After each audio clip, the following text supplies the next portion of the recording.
ओम शांति। ओम शांति।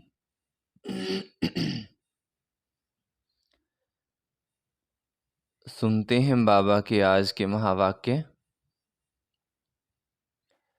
आज 23 तारीख के बाबा के महावाक्य हैं। बाबा ने कहा, मीठे बच्चे, जिस मात पिता से तुम्हें बेहद का वर्षा मिलता है, उस मात पिता का हाथ कभी नहीं छोड़ना। पढ़ाई छोड़ी तो अलबेले बन जाएंगे। जिस माँ बाप का हाथ हमने पकड़ा है, जिनसे हमें बेहद का वर्षा मिलता है, बाबा कहे उनकी श्रीमत पर, उनकी छत्र छाया में हमें अवश्य हमेशा ही रहना है। अगर बाबा से दूर हुए तो बाबा कहे कोई काम के नहीं रहेंगे, अलबेले हो जाएंगे। प्रश्न है, खुश नसीब बच्चों का पुरुषार्थ क्या रहता है? उनकी निशानी सुनाओ। उत्तर है, जो खुश नसीब बच्चे हैं वही देही अभिमानी रहने का पुरुषार्थ करते हैं। जो सुनते हैं उसका औरों को दान देते हैं। वो शंख ध्वनि करने बगैर रह नहीं सकते। धारणा भी तब हो जब दान करें। खुश नसीब बच्चे दिन रात सेवा में फर्स्ट क्लास मेहनत करते हैं। कभी भी धर्मराज से डोंट केयर नहीं रहते। धर्मराज की याद को भी भूलते नहीं है कि हमारा हिसाब किताब बनता। सिर्फ अच्छा अच्छा खाया, अच्छा अच्छा पहना, सेवा की ही नहीं। श्रीमत पर नहीं चले तो माया बहुत बुरी गति कर देती है। गीत है, भोलेनाथ से निराला कोई और नहीं। ओम शांति। बिगड़ी को सुधारने वाला तो एक ही है, ये दुनिया नहीं जानती। तुम बच्चे समझते हो, जो यहाँ बैठे हो तुम्हारे में भी नंबरवार पुरुषार्थ अनुसार जानते हैं। बिगाड़ने वाली है माया। आसुरी मत पर चलने वाले बिगड़ते ही हैं। अब तुम बच्चे जानते हो, भोलानाथ शिव को ही कहा जाता है। शंकर को भोलानाथ नहीं कहते हैं। भोलानाथ उनको कहा जाता है जो बिगड़ी को बनाने वाला है। बड़ा भोला है, गरीबों को अखुट खजाना देने वाला है। बच्चों को आदि मध्य अंत का ज्ञान देते हैं, जिसके ये चित्र बने हुए हैं। और कोई ऐसा नहीं समझाते कि ये उल्टा वृक्ष है। भगवानुवाच है कि इस झाड़ और ड्रामा का ज्ञान और कोई भी वेद शास्त्र में नहीं है। भगवान ने ही दिया है, उनका ही शास्त्र है, जिसके लिए कहा जाता है सर्वशास्त्रमयी शिरोमणि श्रीमद् भगवत गीता। परम पिता परमात्मा कितना मीठा बाबा है, परंतु बाबा तो बहुत मीठा है, परंतु माया उनकी याद भुला देती है। तुम शिव बाबा को याद करने की कोशिश करते हो, लेकिन माया बड़ी जबरदस्त है, वो तुमको याद करने नहीं देती है। अब बाबा तुमको इस रोने की दुनिया से दूर ले जाते हैं, जहाँ 21 जन्म तुमको रोने की दरकार ही नहीं रहती है। तुमने 63 जन्म तो रोया है, माना दुखी हुए हैं। 84 जन्म नहीं कहेंगे, ये भी तुम बच्चे जानते हो। भोलानाथ बैठ समझाते हैं। जब से रावण बिगाड़ना शुरू करते हैं तब से तुम रोने लगते हो। मनुष्यों को समझाने के लिए ये बड़ा झाड़ और गोला बनवाया जाता है, क्योंकि बड़े चित्रों पर अच्छी रीति समझाया जा सकता है। भल कोई बच्चे अपने कर्मों अनुसार इतना नहीं भी धारण कर सकते हैं। कर्मों अनुसार बाबा ने बोला, नहीं भी धारण कर सकते। सभी तो राजा रानी नहीं बनेंगे ना। अच्छे कर्म किया है तो उसका फल आगे जरूर मिलता है। कर्मों की गति है ना। बाबा कहते हैं मैं कर्म अकर्म विकर्म की गति को जानता हूँ और समझाता हूँ। टीचर तो सभी को एक जैसा ही पढ़ाते हैं। फिर कोई अच्छे नंबर से पास होते हैं, कोई नापास हो जाते हैं।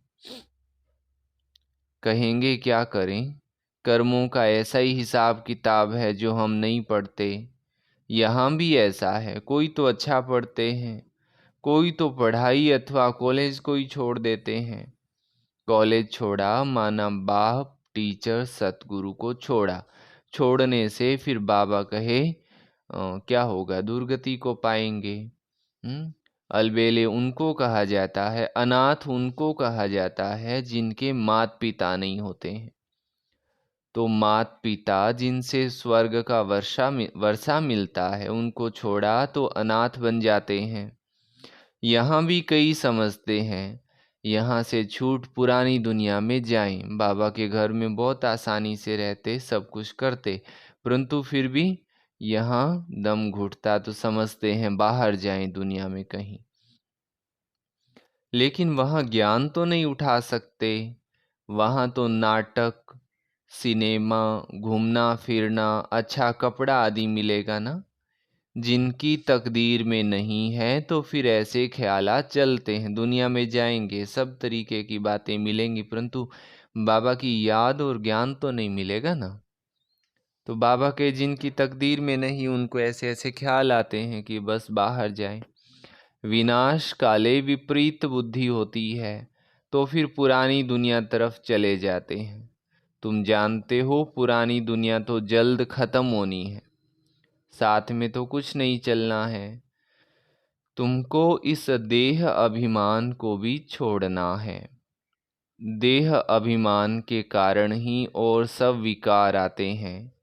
देही अभिमानी बनने में बहुत मेहनत लगती है। बाबा कहते हैं अपने को क्या समझो, आत्मा समझो। खुद को क्या समझना है, आत्मा समझना है। बाबा ने कहा देह अहंकार छोड़ना है ना। मैं भी टेम्परेरी इस तन में आया हूँ। हम सो देवता थे, अब फिर हम सो शूद्र बने हैं। श्रीमत पर चल हम विश्व को स्वर्ग बनाते हैं। तुम बच्चे कितने खुश नसीब हो, जब शिव बाबा आते हैं तब तुम भारत माताओं को ही शक्ति सेना बनाते हैं। इसलिए तुम्हारा नाम पड़ा है शिव शक्ति सेना। तुम शिव से शक्ति लेकर के अपना स्वराज्य स्थापन कर रहे हो। ऊंच से ऊंच है शिव बाबा। दुनिया तो बिल्कुल ही घोर अंधियारे में है। तुम्हारे में भी नंबरवार पुरुषार्थ अनुसार सोचने में है। कोई कोई की ज्योति जगती ही नहीं है, वो भी ड्रामा में नूंद है। किसी की ज्योति जगती भी है तो फिर माया बुझा देती है। चलते चलते माया का तूफान लगने से फिर वैसे का वैसा बन जाते हैं। इस दुनिया में कोई तो बहुत साहूकार हैं, कोई 10 रुपया भी नहीं कमाते। कई मनुष्यों को तो भोजन भी मुश्किल से मिलता है, खाने के लिए कितना पुकारते हैं। बाबा फिर विदेशियों द्वारा सहायता करवा रहे हैं।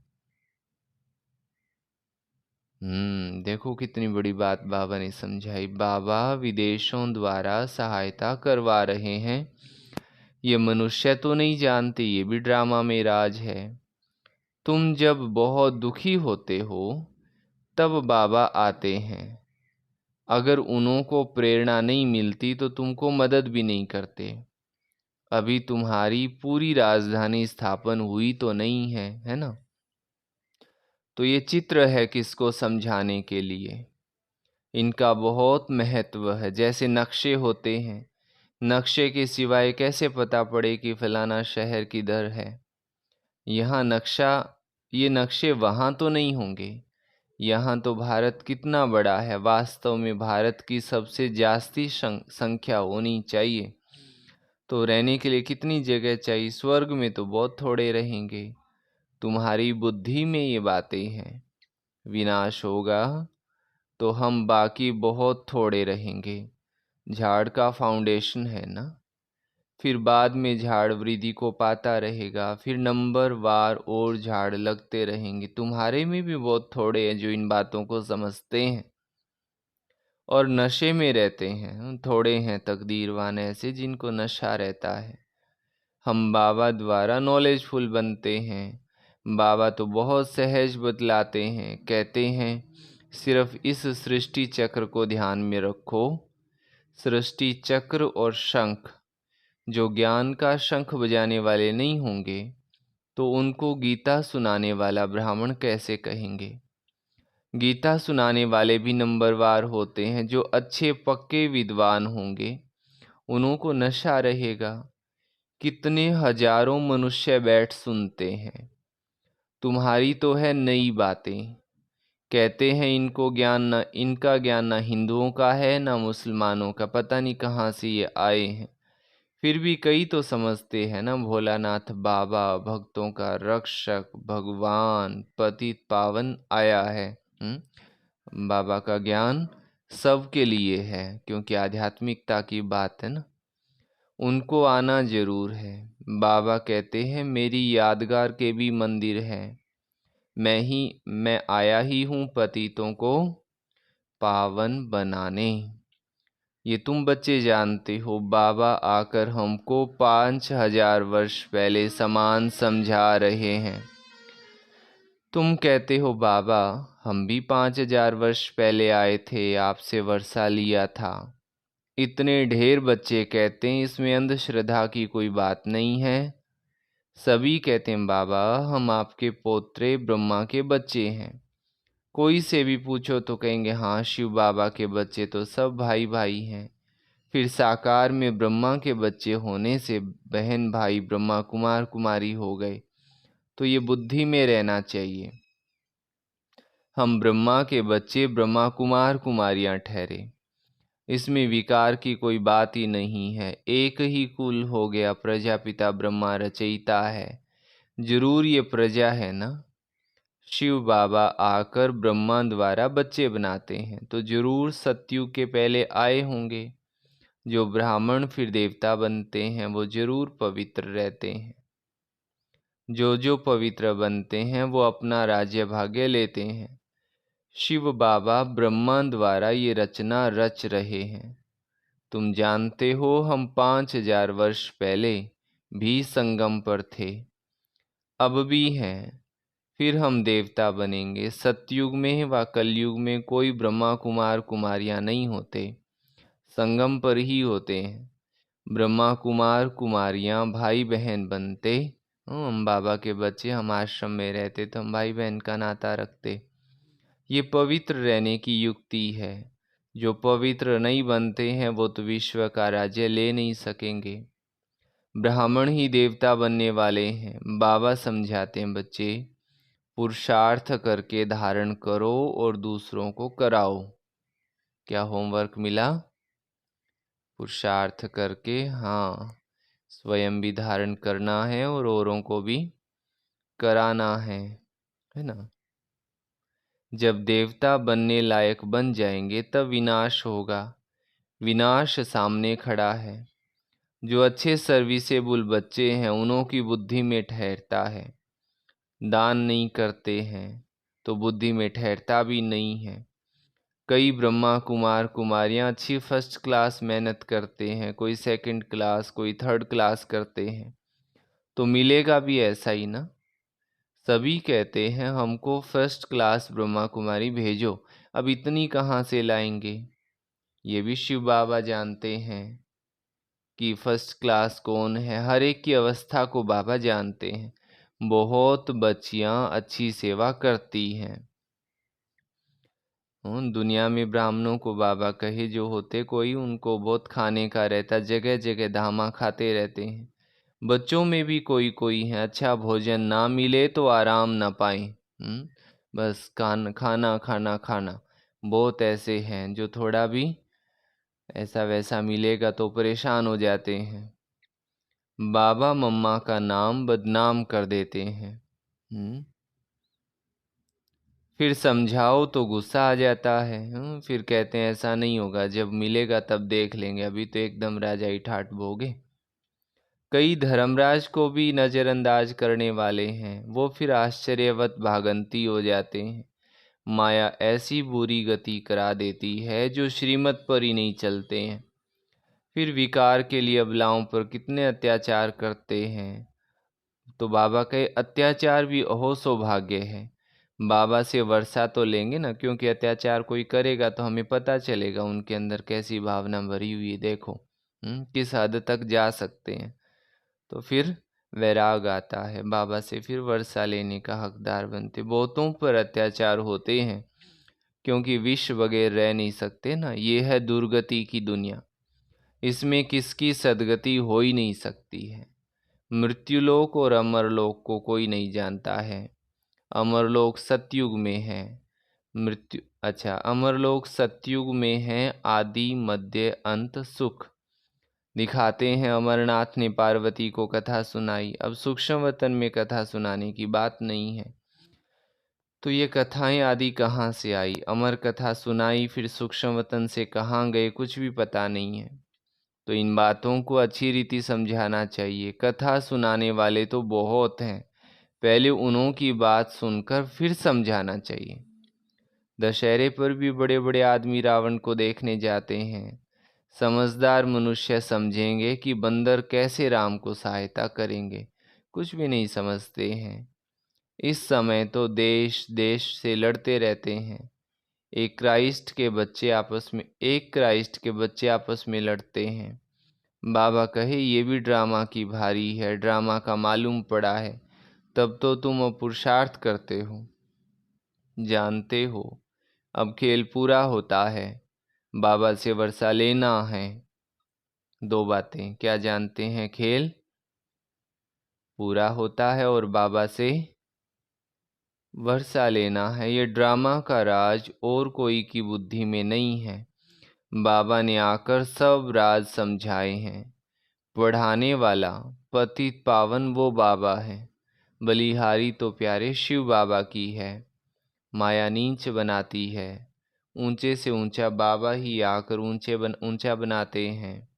कहते हैं बच्चे अब मेरे से सुनो, पुरानी देह का भान छोड़ने का पुरुषार्थ करते रहो। अभी तो तुमको पतियों का पति मिल गया है जो स्वर्ग की बादशाही देते हैं।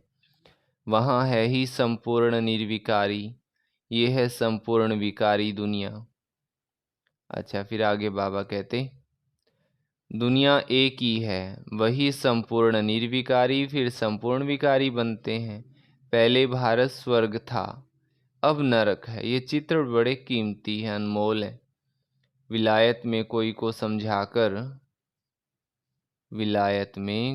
समझाकर दो तो कहेंगे कि ये चीज़ तो बड़ी अच्छी है, कैसे सृष्टि का चक्र फिरता है, किस किस की राजधानी चलती है, सब के चित्र इनमें है। कोई भी धर्म वाले को समझाने से खुश होंगे। हाँ, आगे चल एक दो से सब सुनेंगे तो बहुत अच्छा ज्ञान है। विदेशों में कोई समझदार जाए जो बहुत अच्छी सेवा हो सकती है। अच्छा, मीठे मीठे सिकी लधे बच्चों प्रति माता पिता बाप दादा का याद प्यार और गुड मॉर्निंग। रूहानी बाप की रूहानी बच्चों को नमस्ते। हम रूहानी बच्चों की रूहानी माता पिता बाप दादा को याद प्यार, गुड मॉर्निंग और नमस्ते। धारणा के लिए मुख्य सार का फर्स्ट पॉइंट है कर्म अकर्म विकर्म की गति को बुद्धि में रख, श्रेष्ठ कर्म करने हैं। पढ़ाई कभी नहीं छोड़नी है, पढ़ाई कभी नहीं छोड़नी है। दूसरी बात, ज्ञान दान करने से ही धारणा होगी, इसलिए दान जरूर करना है। कभी भी बाबा की आज्ञाओं को डोंट केयर नहीं करना है, नज़रअंदाज बाबा की आज्ञाओं को कभी भी नहीं करना है। वरदान दिया बाबा ने, सब व्यर्थ चक्रों से मुक्त रहे, निर्विघ्न सेवा करने वाले अखंड सेवाधारी भव। सेवा तो सब करते हैं, लेकिन जो सेवा करते भी सदा निर्विघ्न रहते हैं उसका बहुत महत्व है।